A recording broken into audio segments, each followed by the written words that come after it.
हिमाचल में हार कर भी सरकार बनाएगी बीजेपी।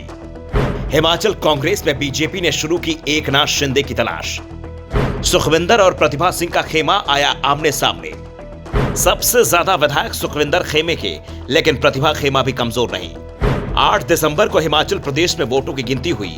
शुरुआत में बीजेपी और कांग्रेस के बीच कांटे की टक्कर दिखी, लेकिन शाम होते होते बाजी कांग्रेस की ओर झुकती चली गई। 68 सदस्यीय हिमाचल विधानसभा में कांग्रेस को 40 और बीजेपी को 25 सीटें मिली हैं। बीजेपी के नेता हार मान चुके थे, लेकिन शाम को अचानक राज्य के सीएम जयराम ठाकुर का बयान आया। जयराम ने कहा कि बीजेपी हारी है, लेकिन हम सरकार बनाने की कोशिश जरूर करेंगे। बीजेपी इससे पहले भी हार कर सरकार बना चुकी है। जयराम के बयान से कांग्रेस की नींद उड़ गई।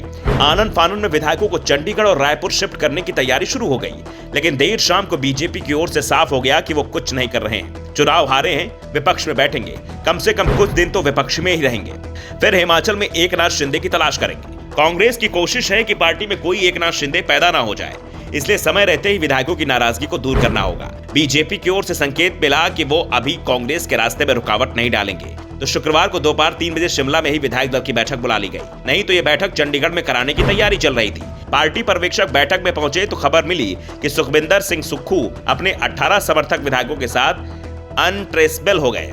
इस बीच इस बात की खबर भी उड़ने लगी है कि सुक्खू ने साफ कह दिया कि उन्हें सीएम नहीं बनाया गया तो हिमाचल में कांग्रेस की सरकार ही नहीं बन पाएगी। कांग्रेस नेता सुक्खू को तलाश रहे थे, लेकिन उनका फोन ही बंद आ रहा था। बाद में किसी तरह सुक्खू तक पहुंच बनाई गई।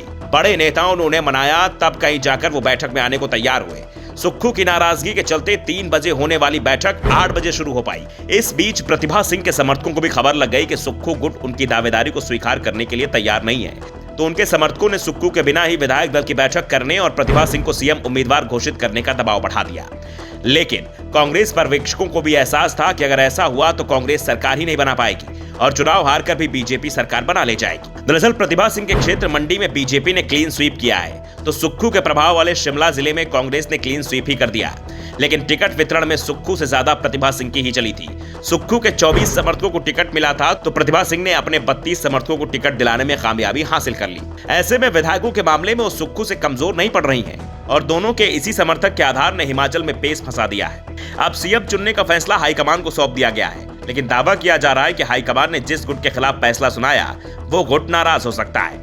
पार्टी के दबाव में शुरुआत में भले ही सभी नेता एकजुटता दिखाते हुए सरकार बना ले, लेकिन कुछ ही दिनों में सरकार के सामने संकट खड़ा हो जाएगा।